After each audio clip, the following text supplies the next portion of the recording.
नमस्कार, मैं हूं पीएस त्रिपाठी और आप देख रहे हैं हमारा विशेष कार्यक्रम सितारे हमारे। आप सभी दर्शकों का इस कार्यक्रम में स्वागत है। दोस्तों, आज आप बात करने वाले हैं मंगला गौरी व्रत के बारे में। जी, सौभाग्य को देने वाला, सौभाग्य को बढ़ाने वाला और सौभाग्य को सुरक्षित करने वाला ये व्रत है, जिससे स्त्रियां सभी प्रकार की मनोकामनाओं को प्राप्त कर पाती हैं। तो आज इस पर विस्तार से चर्चा होगी। इसके अलावा आपके फोन कॉल्स होंगे, आप सीधे फोन करके अपने प्रश्न पूछ सकते हैं। हमारा फोन नंबर है 07714008777। आपसे आधे घंटे तक लगातार ये फोन लाइन खुली रहेगी और हमें आपके फोन का इंतजार रहेगा। तो चलिए कार्यक्रम की शुरुआत करते हैं और जानते हैं आज का पंचांग। आज शुभ संवत 2077 शक 1942 सूर्य दक्षिणायन का श्रावण महीने के शुक्ल पक्ष की प्रतिपदा तिथि और दिन मंगलवार। आज प्रतिपदा रात्रि को 9:25 तक, पुष्य नक्षत्र रात्रि को 8:30 तक का चंद्रमा मिथुन राशि में होंगे। आज का राहु काल 3:28 से 5:07 तक होगा। तो दोस्तों, ये तो था पंचांग और अब बात करते हैं मंगला गौरी व्रत की। जी, श्रावण मास में जितने भी मंगलवार पड़े उन सभी को मंगला गौरी व्रत एवं मंगला गौरी पूजन का विधान है और इस व्रत के करने से स्त्रियों को सौभाग्य की प्राप्ति होती है, सौभाग्य की वर्धना होती है। येन कामेन भूदेवी पूजिता स्महि श्री देहि सौभाग्यमारोग्यम देहि में परमं सुखम, कि जिस तरह से पार्वती आपको सौभाग्य प्राप्त हो, इसी तरह का सौभाग्य की धारणा हमारे साथ भी हो, ऐसी धारणा करके इस व्रत को किया जाता है। कहते हैं कि इस व्रत के बाद कन्याओं का विवाह हो जाता है, विवाहित स्त्रियां सुखी हो जाती हैं, जिनके दाम्पत्य जीवन में कलह हो वो सुखी हो जाते हैं। ये व्रत विवाह के बाद प्रत्येक विवाहिता द्वारा 5 वर्षों तक करना चाहिए, ऐसा माना गया है। इस व्रत को विवाह के प्रथम श्रावण मास में पिता के घर से शुरू करते हैं और शेष 4 वर्ष पति के घर में करने का विधान है। तो करना क्या चाहिए? सबसे पहले उठ करके तो जल्दी से स्नान कर लें। सूर्योदय से पहले उठ करके स्नान करना चाहिए ब्रह्म मुहूर्त में, और फिर नित्य कर्म से निवृत्त होकर के धुले हुए वस्त्र धारण करें। कोशिश करें कि साफ धुले हुए वस्त्र हो, लाल पीले ऐसे वस्त्र धारण करके, और अपने घर के ईशान कोण में या पूजा की जगह में बैठ करके आप पूज्य के और मध्य प्राची, मैं अक्सर कहा करता हूं कि या तो आपके देवता पूर्व की ओर हो या फिर आपका मुख पूरब की ओर हो, ऐसा मुख करके और फिर आसन ग्रहण करें। याद करें कि आसन कुशा का आसन हो या कंबल का आसन ले लें। कोशिश करें कि प्लास्टिक कुशा या फिर कंबल के आसन में ही बैठे, और फिर गौरी गणेश नवग्रह षोडश मातृका कलश इत्यादि का स्थापन करके और मंगला गौरी की मूर्ति स्थापित करनी चाहिए। शिव पार्वती की मूर्ति स्थापित करनी चाहिए। 16 बत्तियों का घी का दीपक जलाना चाहिए। इसके बाद स्वस्ति वाचन पूर्वक गणेश पूजन, कलश पूजन, षोडश मातृका सबकी पूजा करके फिर शिव पार्वती की पूजा करनी चाहिए। कहते हैं 16 प्रकार के द्रव्य चढ़ाए जाते हैं। षोडशोपचार कहा जाता है। वैसे हमेशा ही षोडशोपचार करते हैं या फिर पंचोपचार करते हैं या यथालब्धोपचार करते हैं। जो आपके पास उपचार सामग्री वो सब चढ़ा दें। वैसे भगवान के लिए अर्घपाद्य, आचमनीय, पुष्पमालाएं, दूर्वादल, है ना, और बेल के पत्ते, धतूरे के पत्ते, अनाज, सुपारी और पान, इलायची, धनिया, जीरा और भगवती गौरी को समर्पित करना चाहिए। तांबे के पात्र में जल रख लें, अक्षत और पुष्प रख करके माँ गौरी को अर्घ दें, प्रणाम करें और उसके बाद में सौभाग्य सूचक वस्तुएं बांस की टोकरी में रख करके श्रेष्ठ ब्राह्मण को दान करना चाहिए। पूजा के अंत में 16 मुखी दीपक जला करके मंगला गौरी की आरती करनी चाहिए। प्रतिमा लक्ष्मी, जो विष्णु शिव पार्वती की प्रतिमा है, उसकी पूजा करके और फिर अंत में फिर किसी नदी या तालाब में विसर्जित करना चाहिए। ऐसा करने वाली स्त्रियां अखंड सौभाग्य को प्राप्त करती हैं और साथ में सभी प्रकार से सुखी होती हैं। इस प्रकार इस व्रत को करते हुए 5वें वर्ष इसका उद्यापन करना चाहिए। मतलब 4 वर्ष तक तो लगातार 5 वर्ष तक व्रत करें। 5 वर्ष पूरा हो जाए तो फिर इस व्रत का उद्यापन करना चाहिए, वरना ये व्रत निष्फल हो जाता है, ऐसा कहते हैं। अब इस व्रत की महिमा जाने लेते हैं। इससे वैवाहिक जीवन की बाधाएं दूर होती हैं। यदि आपकी जन्म कुंडली में 7वां स्थान किसी क्रूर ग्रह से आक्रांत हो जाए तो ऐसी स्थिति में मंगला गौरी का व्रत करना चाहिए, ऐसा शास्त्र में विधान लिखा हुआ है।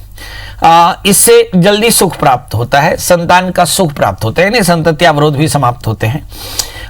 दाम्पत्य जीवन में सुख प्राप्त होता है। दाम्पत्य जीवन की लंबी आयु होती है। संतान से संबंधित कष्ट दूर होते हैं और जीवन के कष्ट भी दूर हो जाते हैं।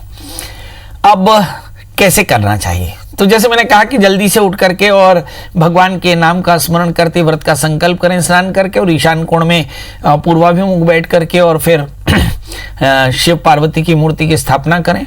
माता के पास में 16 बत्तियों का घी का दिया जलाएं। फिर जैसे मैंने कहा कि हमारे यहाँ शास्त्र में विधान है कि गौरी गणेश कलश नवग्रह षोडश मातृका इन सब की स्थापना करके, स्वस्तिवाचन गणेश का पूजन करके, गौरी गणेश कलश नवग्रह षोडश मातृका की पूजा करके और फिर शिव पार्वती का पूजन करें। 16 प्रकार की सामग्री दूर्वा दल धतूरे इत्यादि चढ़ाना चाहिए और फिर सुपारी, पान, इलायची, धनिया, तांबे के पात्र इत्यादि सब तांबे के पात्र में अर्घ अर्पित करना चाहिए। अर्घ दे करके प्रणाम करें और फिर 18 ब्राह्मणों को सपत्नीक भोजन कराना चाहिए।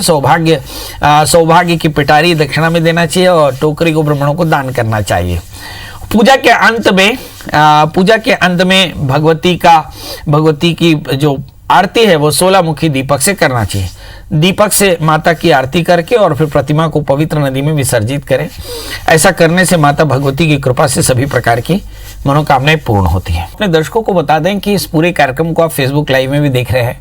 हमारे हजारों दर्शक इस कार्यक्रम में लाइव हैं, तो आप भी इस कार्यक्रम को लाइव देख सकते हैं। चलिए राशियों का सफर शुरू करते हैं। जानते हैं मेष और वृष की इस राशि वाले जातकों के लिए महत्वपूर्ण बात कि मंगल 12वें स्थान में, सेहत का ध्यान रखना होगा। वैसे भी आप देखते हैं कोरोना महामारी जबरदस्त फैली हुई है। चौथे स्थान में सूर्य और चंद्रमा है। भूमि वाहन मकान के योग दिखाई पड़ते हैं। तीसरे स्थान में बुध राहु। थोड़ा सा कंफ्यूजन हो सकता है, करना क्या चाहिए।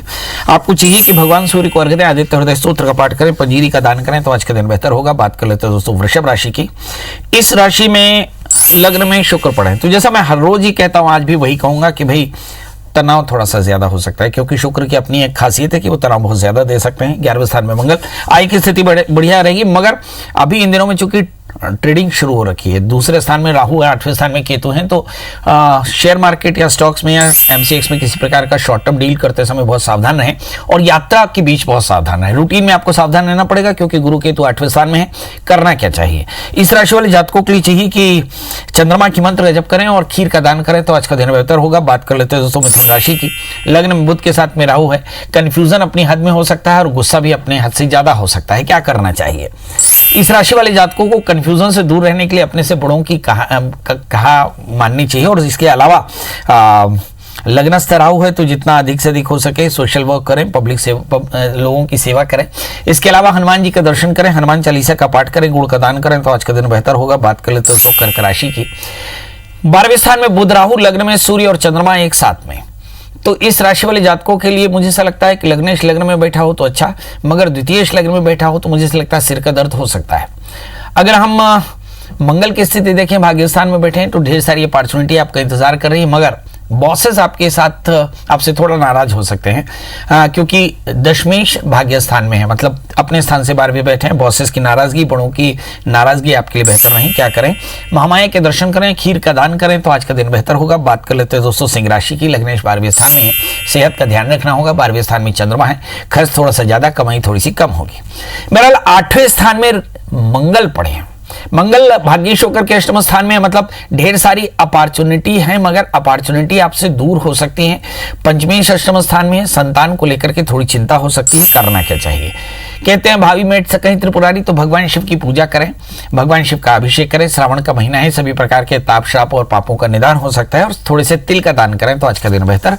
अब बात कर लेते हैं दोस्तों कन्या यानी वर्गो यानी मेरी राशि की। इस राशि में लग्नेश बुध राहु के साथ में बैठे दशम स्थान में और 11वें स्थान में सूर्य और चंद्रमा।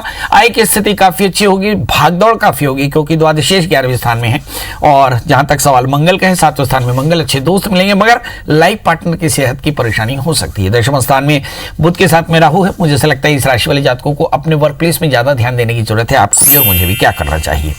आज आप भी केतु के मंत्र का जप करें मेरी तरह, और गाय और कुत्ते को एक एक रोटी गुड़ के साथ दें, तो आज का दिन बेहतर होगा। बात कर लेते हैं दोस्तों तुला राशि की। लग्न में लग्नेश शुक्र अष्टम स्थान में बैठे हैं और अगर हम चंद्रमा और सूर्य को देखें दशम स्थान में, यानी वर्क प्लेस में आपकी सुरक्षा बनी हुई है।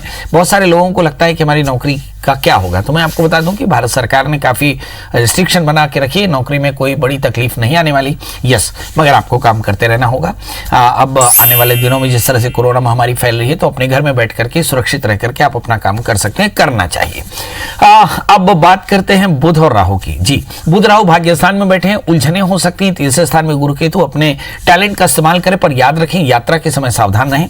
क्या करना चाहिए? बृहस्पति के मंत्र जप करें, बड़ों का आशीष लें और चने की दाल का दान करें तो आज का दिन बेहतर होगा। बात कर लेते हैं दोस्तों वृश्चिक राशि की।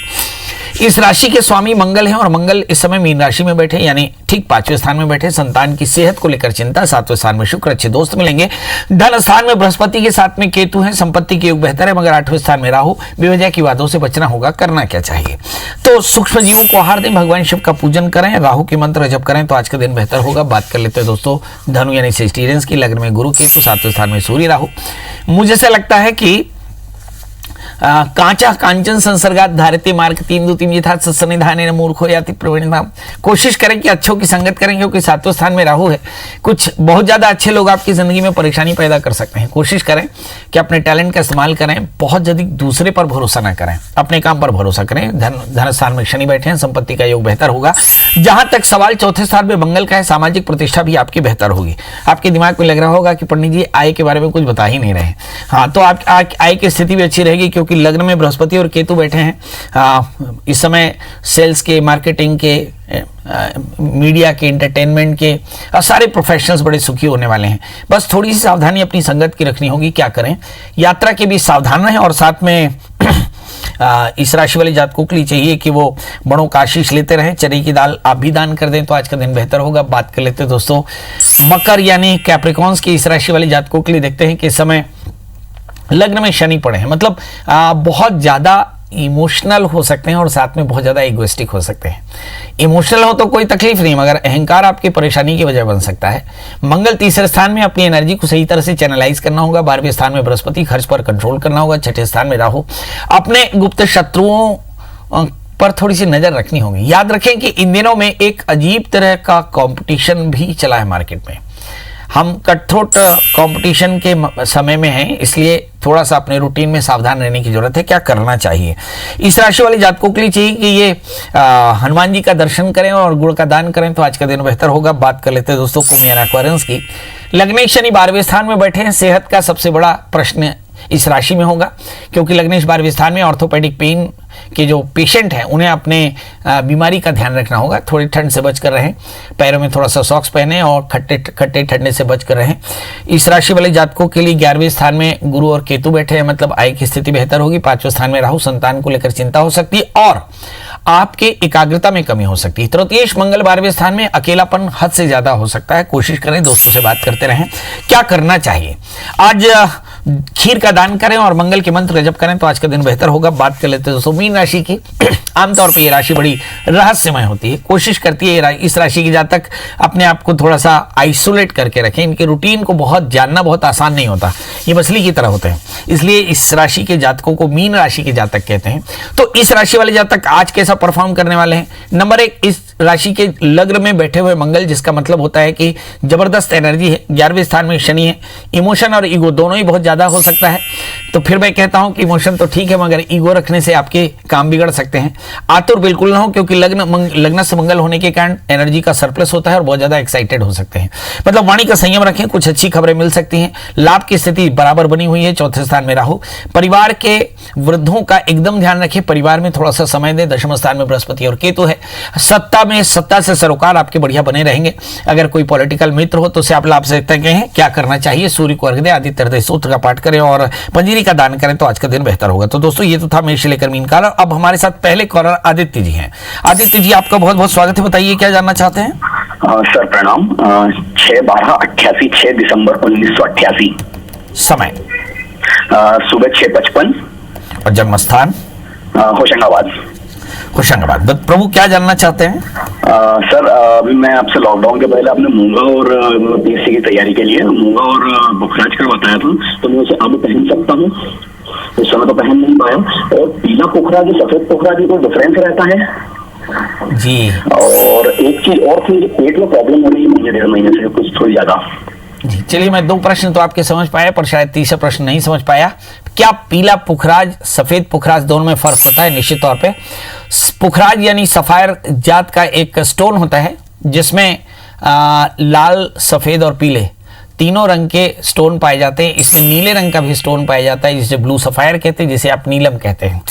जाहिर तौर पर पीला पुखराज महंगा होता है, नीलम नीला गहरा नीला महंगा होता है, सफ़ेद नीलम या सफ़ेद पुखराज हल्का होता है और इसे बहुत सावधानी से पहनना चाहिए। दूसरा प्रश्न, आपका जन्म लग्न वृश्चिक है और आपकी जो राशि है वो तुला है, लग्नेश मंगल हैं, इसलिए मूंगा पहनना काफ़ी अच्छा, और इसके अलावा पंचमेश मंगल हैं तो टोपाज या पुखराज पहनना भी अच्छा, मगर मूंगा गहरे लाल रंग का इटालियन मूंगा पहने और 1:2 रेशो में पहने, यानी 8 कैरेट का इटालियन मूंगा, 4 कैरेट का टोपाज कम से कम धारण करें। सोमवार का व्रत करें, भगवान शिव की उपासना करें तो आपकी परेशानियां दूर होंगी। याद रखें कि इस समय तुला राशि भाग्यस्थान में राहु हैं, उलझने काफी ज्यादा हो सकती हैं। भगवान दत्तात्रेय की पूजा करना, दत्तात्रेय कवच का पाठ करना आपके लिए श्रेयस्कर होगा। चलिए अब आपसे विदा लेते हैं, फेसबुक के सभी साथियों से भी विदा लेते हैं। कल हम फिर मिलेंगे किसी नए विषय के साथ, तब तक मुझे दी इजाजत। नमस्कार।